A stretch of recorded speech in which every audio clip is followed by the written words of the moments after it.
히브리서 10장 22절 우리 한번 같이 읽겠습니다. 시작. 우리가 마음의 뿌림을 받아 악한 양심으로부터 벗어나고 몸은 맑은 물로 씻음을 받았으니 참 마음과 온전한 믿음으로 하나님께 나아가자. 아멘. 이제 수요 예배 몇 번 동안 이제 예배에 관해서 이렇게 계속해서 좀 나누고 있습니다. 이제 예배가 얼마나 영광스러운가, 또 예배의 본질은 무엇인가, 예배를 어떻게 드리는 것이 올바른 예배인가를 이제 계속 살펴보고 있습니다. 그래서 오늘부터는 이 실제적으로 우리가 예배에 참석할 때 예배에 어떤 태도를 가져야 하는가를 살펴보겠습니다. 이게 실천적인 적용에 관련된 부분이 있죠. 그래서 우리가 뭐 주일 예배든 사적인 가정 예배든 홀로 하나님 앞에 골방에서 드리는 이제 개인 예배든 우리가 가져야 할 가장 중요한 태도는 한번 따라하시겠습니다. 마음가짐입니다. 오늘 이 말씀 히브리서 10장 22절에 보면 우리가 마음의 뿌림을 받아 악한 양심으로부터 벗어나고 몸은 맑은 물로 씻음을 받았으니 참 마음과 온전한 믿음으로 하나님께 나아가자. 참 마음과 온전한 믿음으로 나아가자. 이렇게 말씀하고 있습니다. 이 참 마음, 진실한 마음, 온전한 믿음은 예수 그리스도를 향한 그 믿음의 확신을 뜻합니다. 죄 사함의 확신, 하나님의 자녀가 된 이 믿음의 확신을 가지고 하나님께 나아가자. 이렇게 권면하고 권고하고 있습니다. 그러니까 우리의 마음가짐이 참 중요하죠. 우리가 뭘 하든지 우리의 마음이 어떠한가, 그것이 참 중요합니다. 생명이 거기에서 나오기 때문입니다. 모든 지킬 만한 것 중에 더욱 내 마음을 지키라. 생명의 근원이 이에서 남이니라. 이 마음을 지켜야만 합니다. 이 마음을 놓치면 이 생명이 지옥으로 변할 수도 있는 것이죠. 마음은 곧 생명입니다. 따라서 우리는 예배하러 나올 때에 어떻게 하든지 이 마음을 지키려고 힘쓰고 애써야만 합니다. 만일 우리의 마음이 준비되지 않으면 우리의 예배는 바리새인처럼 위선적이고 형식적인 예배가 될 것입니다. 바리새인들은 하나님을 향한 어떤 존경심과 또 그런 마음들이 없었습니다. 거룩한 척만 했을 뿐이죠. 바리새인들은 누구보다도 하나님을 잘 믿는 척 사람들에게 보였지만, 사람들의 눈은 속였지만 우리 예수님의 눈은 속일 수 없었습니다. 예수님은 그들을 책망하셨죠. 이 위선자야, 이 거짓말쟁이, 뱀의 자식, 사탄의 자식아, 돈을 사랑하고 과부의 재산을 탐하는 너희들아, 불의를 좋아하면서도 너희가 하나님 나라에 들어갈 줄 아느냐? 너희는 지옥의 가장 깊은 곳에서 슬피 울며 이를 갈게 될 것이다. 우리 주님께서 이렇게 험한 말 했던 적이 언제 있었습니까? 우리 주님은 죄를 아무리 많이 지었다 할지라도 그들에게 긍휼을 베푸시고 그들을 품어주셨습니다. 삭개오든 창기든 죄 많은 여인이든 이방인이든 죄가 아무리 많아도 예수님께 그 가난한 마음을 가지고 오는 사람들은 우리 주님 다 받아주셨습니다. 심지어 십자가에 달리기 직전에 그 흉악한 강도가 주여 당신의 나라에 들어갈 때 나를 기억하옵소서 이렇게 간청했을 때 네가 오늘 나와 낙원에 있을 것이다 이렇게 구원을 선포하셨죠. 그러나 우리 주님께서는 정말로 이 바리새인들을 향해서는 얼마나 많은 책망과 그들을 꾸짖었는지 모릅니다. 저주를 행했는지 모릅니다. 그게 바로 위선의 죄였다는 것입니다. 그들은 하나님을 믿는 척만 했고 거룩한 척만 했다. 사람들에게만 칭찬과 존경을 원했지 하나님은 전혀 의식하지 않았던 그들을 향해서 주님께서 저주했다라고 하는 것입니다. 우리가 예배 매주 나와도 하나님이 만약에 이 예배를 받지 않으시고 도리어 저주하신다면 이게 얼마나 헛된 일이 되겠습니까? 이 예배를 우리가 생각할 때 우리는 항상 하나님의 기준에서 하나님이 이 예배를 받으셨는가? 내가 하나님 앞에 나 오늘 수요 예배 빠지지 않았어요. 뭐 주일 예배 안 빠졌어요. 이게 아니라 내가 드린 예배를 하나님이 받으셨는가를 늘 진지하게 살펴야만 합니다. 그래서 하나님을 향하여 우리는 열린 마음으로 예배를 잘 준비해야 되는 것이죠. 그렇게 해야 되는 첫 번째 이유 한번 따라하시겠습니다. 예배 받으시는 분이 영광스러운 하나님이기 때문입니다. 시작. 예배 받으시는 분이 영광스러운 하나님이기 때문입니다. 요한계시록에서 천사들이 하나님을 찬송하는 환상을 보았죠. 보호자에 계신 그 하나님을 생각하고 그 하나님께 영광을 돌리는 그 천사들, 네 천사가 있었죠. 사자, 송아지, 사람, 독수리 같은 이 네 천사가 밤낮 쉬지 않고 찬송만 하고 있습니다. 거룩하다 거룩하다 거룩하다 주 하나님이여, 전능하신 이여, 전에도 계셨고 이제도 계시고 장차 오실 이시라. 우리 하나님을 그렇게 계속 밤낮, 이 천사들은 하나님을 찬송하는 게 주된 일이었습니다. 보호자 주변에 24장로가 엎드려서 하나님께 경배할 때 우리 주 하나님이여 영광과 존귀와 권능을 받으시는 것이 합당하오니 주께서 만물을 지으신지라. 만물이 주의 뜻대로 있었고 또 지으심을 받았나이다. 이렇게 말씀하고 있습니다. 하나님이 어떤 분입니까? 하나님은 세상의 모든 피조물로부터 찬양과 영광을 받으시기 합당하신 분이십니다. 이게 얼마나 우리가 섬기는 하나님이 보통 하나님이 아니다. 이 사실을 우리가 늘 기억해야 되겠죠. 그래서 우리는 하나님 앞에 나아갈 수 있는 특권이 바로 예수 그리스도를 통해서 모든 길이 열리게 되었습니다. 구약 시대에도 거룩하신 하나님 앞에 나아가기 위해서 그렇게 수많은 짐승들의 피와 제사를 통해서 하나님 앞에 나올 수 있었고, 대제사장 같은 경우 이제 지성소에 1년에 한 번 지성소에 들어갈 수 있었는데 그 거룩한 지성소에 들어갈 수 있는 건 아무도 없었습니다. 대제사장만이 1년에 한 번 홀로 그렇게 갈 수 있었죠. 그러니까 하나님이 얼마나 거룩하신가를 잘 보여주는 구약의 모습들이었습니다. 그래서 성물을 쳐다보기만 해도 만지지도 말고 쳐다보지도 말라. 그리하면 너희가 죽을 것이라. 우리 주님께서는 그렇게 거룩함을 드러내셨습니다. 그래서 우리가 예배하는 그 하나님이 가장 높으신, 우리 하나님을 생각할 때 뭐 옆집 할아버지처럼 생각하고 너무너무 쉽게 생각하는 것 같습니다. 하나님의 이름이 예수님 친구 그리고 예수님이 우리를 친구 삼아 주시기도 하셨지만 그 삼위 하나님의 거룩하심 앞에 우리가 마땅히 절하고 엎드려야 되는데 우리는 그분의 경외를 잃어버렸고 그분을 향한 이 마음 자체가 너무나도 무너져 있는 현실이 바로 이 지금의 현실입니다.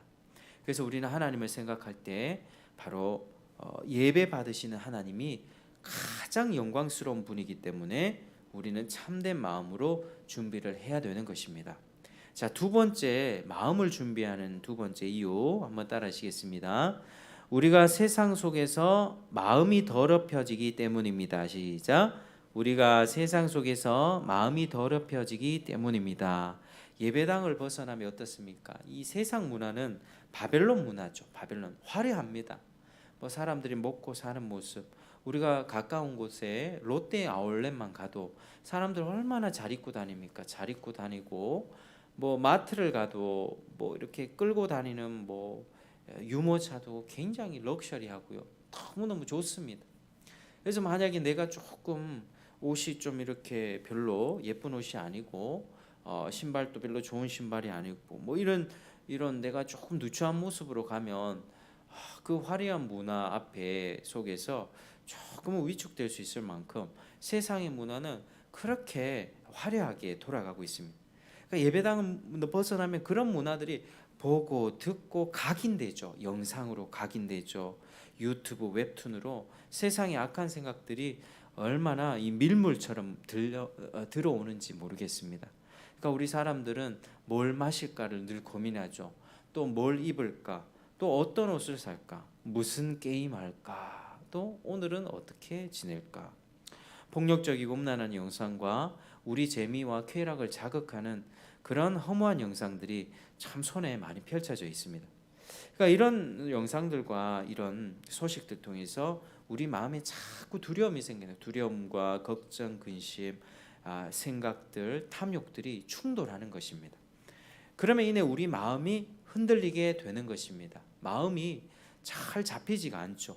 보고 듣는 것에 영향을 받는 게 우리들의 존재입니다.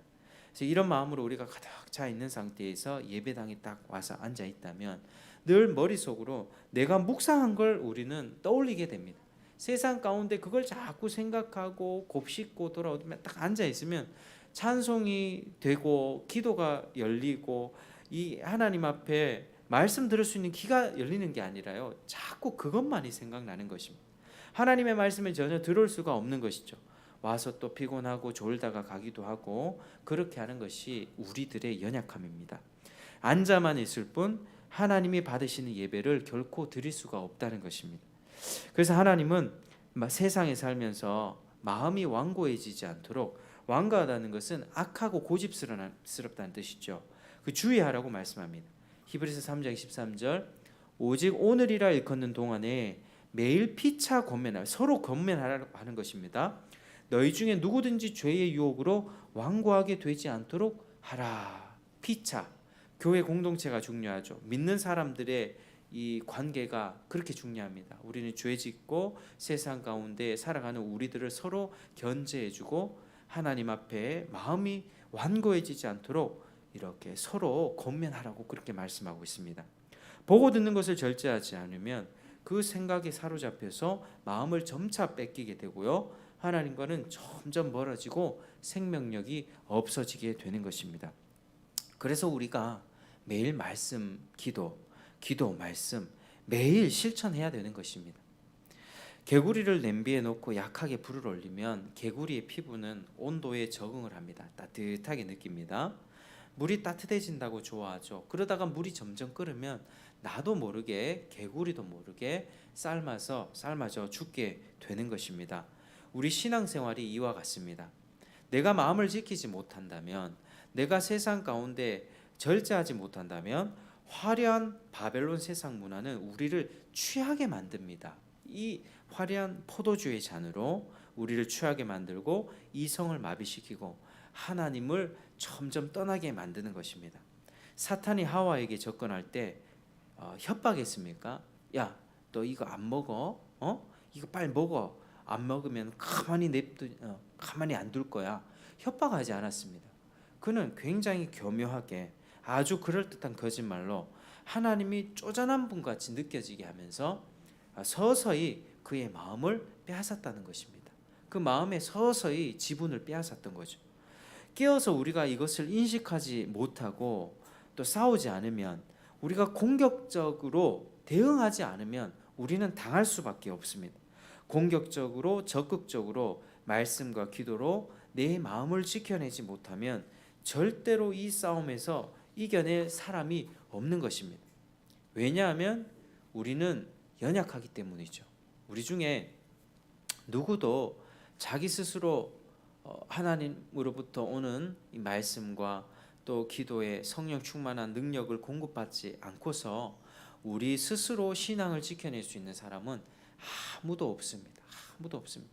그러니까 이제 믿음 생활 한 지 얼마 안 되면 하나님, 내가 이걸 해보겠습니다. 뜨거울 때 내가 몇 명을 회심시키고 내가 어떻게 하겠습니다. 막 호언장담을 베드로처럼 그렇게 하지만 이제 살아가면서 우리는 자꾸 실패를 경험하죠. 내 힘으로 안 되는구나. 신앙은 내 힘으로 지켜낼 수 없는 것이구나. 늘 우리가 겸손을 배우게 되는 것이죠. 그래서 신앙생활의 연륜이 조금 지나다 보면 기도하지 않고는 나는 오늘 하루 살아낼 수 없다, 그렇게 생각하게 되는 것입니다. 우리가 주일 예배 한 번만 잘 드리면 된다고 그렇게 생각하지는 마십시오. 예배 후에 세상에서 매일매일 세상과 싸워야만 합니다. 세상의 공격과 나의 죄성과 싸워야만 합니다. 경건의 시간을 반드시 지켜내시길 바랍니다. 그리고 공적 예배 가운데 주실 은혜를 사모하시길 바랍니다. 이 마음이 하나님께서 부어주시도록 하나님께 기도하시길 바랍니다. 우리는 이런 수고와 땀 흘림을 통해서 치열하게 이 삶을 살아내야만 합니다. 왜냐하면 이전보다 싸움이 더 거세지고 있기 때문이죠. 우리는 그렇게 느끼고 있습니다. 우리는 절대로 지금 이 시대에는 안일하게 살면 안 되는 시대가 되었습니다. 내 육신의 만족을 위하는 것들 과도하게 추구하지 않도록 경계해야만 합니다. 지금부터는 우리는요, 자족하는 삶도 배워야 되고, 또 핍박에서도 그 핍박에 막 정치적으로 대응하면서, 차별금지법이 굉장히 화두죠, 화두. 이제 사실은 깨어 있는 사람들은 차별금지법이 잘못됐다는 것을 잘 알고 있습니다. 그리고 어떤 합법적인 방법으로 막아내려고 노력하고, 기도도 하고 국가 기도도 하고 막 그렇게 하고 있습니다. 열정이 있으신 분들 그렇게 합니다. 그런데 우리가 그런 것들을 보면서 시대의 대세가 그렇게 흘러가고 있는데 언제까지 이렇게 해서 우리가 막아낼 수 있을까? 결국에는 뭐 국회라든지 국회의원, 지금 또 뭐 생활 동반자법인가요? 생활 동반자법을 발의하고 그걸 표결로 붙이려고 지금 막 밀려오고 있습니다. 그러니까 이런 상황 속에서 지금 우리 기독교의 가치가 정말 손가락질 당하고 모욕당하고 법적인 효력에 의해서 처벌할 수 있는 그런 우리가 지금 시대가 되었던 것이죠. 그래서 우리는 지금 우리 마음을 지켜낼 뿐만 아니라 다가올 핍박과 어려움 가운데서도 여전히 평안과 위로를 누리며 순종할 수 있는 그런 경건의 능력을 지금부터 우리가 구하며 그 능력을 받아 살아내야만 합니다. 그게 지금 우리가 준비해야 될 모습입니다. 사실 저는 지금 세상 돌아가는 걸 보면서 굉장히 참 머리가 복잡해요. 지금 제가 이제 세미나를 다녀왔는데 이제 목사님들하고 부흥과 뭐 부흥주의 이제 뭐 이런 주제로 발제도 하고 토론도 하고 또 삶을 나누면서 그런 시간을 좀 가지고 왔는데 항상 부흥이 언제 일어났는가? 부흥이 시대가 쇠퇴하고 교회가 텅텅 비어지고 그리고 세상은 점점 세속화되어져 가고 악이 막 창궐할 때 하나님의 영광을 그리워하며 하나님의 이름이 땅에 떨어졌던 그 현상을 보면서 괴로워하는 그 한 명, 두 명, 아주 소수의 사람들이 하나님 앞에 구하기 시작했고 기도하기 시작했고 그들이 서로 연합해서 하나님 앞에 간절히 구했을 때 하나님은 그들의 기도를 통해서 구하는 자에게 성령을 주시지 않겠느냐, 바로 성령에 부어주시는 그 은혜의 촉진제가 되었다라고 하는 것입니다. 그래서 이게 부흥은 공식이 아니에요. 내가 이만큼 기도하면 하나님 부흥을 주실 것이다가 아니라 부흥은 하나님이 절대적인 주권의 역사로 하나님이 부어주시는 것입니다. 우리는 부흥을 조작해낼 수가 없죠. 근데 오늘날에는 불을 어두컴컴하게 켜놓고 드럼과 온갖 은혜로운 찬송을 크게 틀어놓고 어떤 사람들의 감성도 자극하며 그런 분위기를 연출하려고 합니다. 근데 막상 그렇게 기도하고 돌아간다 할지라도 우리의 삶이 잠깐 감동을 받지만 깊은 변화와 그런 개혁들로 연결되지 않는 것들을 우리가 볼 수 있게 되는데 그거는 부흥이라고 볼 수 없고 부흥주의라고 하는 거죠. 부흥주의. 사람의 노력과 어떤 인위적인 어떤 것들로 만들어낸 것이 아니라 하나님이 전적으로 부어주시는 그 은혜인데 비상한 은혜입니다. 비상한 은혜. 그러니까 뭐 평양 대부흥 같은 경우는 막 사람들이 울며 회개하고 통곡하고 뭐 또 영국이나 미국 같은데 대각성 운동이 일어나면 뭐 술집이 문을 닫는 일들이 있었다고 하죠. 당시에 뭐 이렇게 조지 휘필드가 설교를 했을 때 뭐 광부들이 얼굴이 시꺼맸지 않습니까? 이 눈 밑으로 이렇게 하얗게 길이 났다고 이렇게 펑펑 울어서 새까만 얼굴에 눈물을 하도 많이 흘려서 이렇게 두 개 기찻길처럼 눈물을 흘렸던 그런 역사들이 있었다고 하죠. 그러니까 우리는 하나님 앞에 지금 이 시대를 보면서 악함을 인식하고 하나님의 영광이 땅에 떨어진 이 지금 하나님의 이름이 밟히는 것을 보면서 그런 하나님이 당장에도 이 모든 이 세상 가운데 심판하실 수도 있고 뭐 벌하실 수도 있고 새롭게 하나님이 역사를 이끌어 가실 수 있지만 여전히 남겨두시면서 그 악들을 우리 가운데 보게 하십니다. 보게 하시고 느끼게 하시고 괴로워하는 그 마음을 또 허락하시고 그래서 하나님이 남겨두신 그 사람들로 하여금 기도하게 하십니다.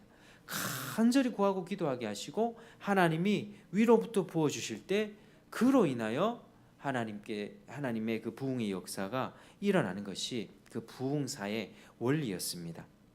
그래서 우리가 지금 이 시대를 생각하면 너무나도 암울한 것 같고 앞으로 5년 후에 어떻게 될까, 10년 후에 어떻게 될까. 미국과 유럽의 교회들을 보면 이미 모스크로 변했고 교회는 나이트클럽으로 변해 있고 많은 사람들 무슬림 사원으로 바뀌어 있는 모습. 어렸을 때 유아 세례를 받았던 그 친구들이 커서 머리에 드라이기를 쏘면서 탈세례식을 하죠. 탈세례식. 부모가 왜 내 의지를 존중하지 않고 유아 세례를 준 거야 하면서 내가 받은 세례 취소할 거야. 머리에 물을 이렇게 적셔놓고 드라이기를 한다고 하는 것입니다. 이게 얼마나 이 통탄할 일입니까? 지금 뭐 미국 같은 보스턴 같은 경우에는 노골적으로 사탄 집회, 사탄 교인들이 모여서 사탄을 찬양하는 대회를 열었다고 하죠. 그러니까 이전보다도 지금 얼마만큼 노골적으로 몰려오는지 모르겠습니다. 그래서 우리는 지금 이 시대 가운데 하나님 앞에 간절히 좀 무릎으로 기도하는 그런 우리 한 사람 한 사람이 되시기를 주의 이름으로 축복합니다. 우리가 하나님 앞에 간절하게 그 부흥을 기대하면서 그리고 일상의 이런 작은 일들 매일 기도하고 하나님 앞에 말씀 묵상하고 또 돌아오는 주일을 고대하며 하나님 앞에 은혜 받고 살기를 결단하는 그러한 삶을 위해 우리가 마음을 지켜내야 된다고 하는 것입니다. 예배 시간에 조금이라도 일찍 와서 또 기도를 준비하고 차분하게 우리 마음을 잘 준비해야 되는 것이죠. 데살로니가 교인들이 바울의 설교를 들을 때에 사람의 말로 듣지 않았습니다. 하나님의 말씀으로 들었습니다. 그 결과 그들은 환난과 고난과 어려움을 능히 이기고 모든 믿는 자들의 본이 되었습니다. 초대 교인들 그때 막 복음의 역사가 활발하게 있었지만 지금 못지않게 그 시대도 어려웠습니다. 그 시대는 다문화주의, 다신사회 아니었습니까? 그리스 로마 신화 뭐 이런 문화, 다양한 그런 문화 앞에서 이교도들의 문화와 그런 태양신 숭배, 다른 우상들이 정말 많은 가운데 이 기독교의 복음을 가진 자들이 결코 마음이 낙심되거나 자질되지 않고 하나님의 말씀, 그 바울의 말을 하나님의 말씀으로 듣고 또 모든 생명의 말씀을 붙들고 살아갔을 때 그 어려운 환경 속에서도 모든 환난과 고난과 어려움을 이기고 믿는 자들의 본이 되었다. 이런 말씀. 그래서 그들은 그 싸움을 이겨낼 수가 있었다고 하는 것입니다.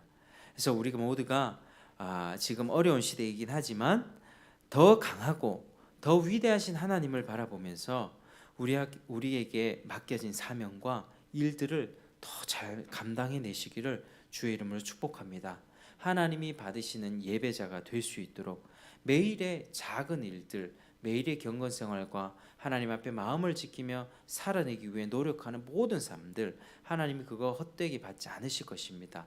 그걸 통해 역사하시고 또 우리 주일 예배, 공적인 예배와 기도 가운데 하나님 은혜를 부어주셔서 우리의 삶을 갱신시켜 주시고 또 우리가 또 거룩한 욕심을 부린다면 우리가 다가올 부흥의 주역이 되었으면 좋겠습니다. 우리 한 사람 한 사람이 무릎 꿇는 그 무릎과 눈에 흐르는 눈물과 가슴에는 하나님을 향한 좀 불타는 심령이 회복되어져서 우리 가운데 정말 우리를 통해서 하나님이 일하시고 역사하시고 어떤 공격과 조롱과 비방이 와도 넘어지지 않고 끝까지 어린 양이 인도한 대로 그렇게 순종하며 따라가는 우리 주의 백성들 되기를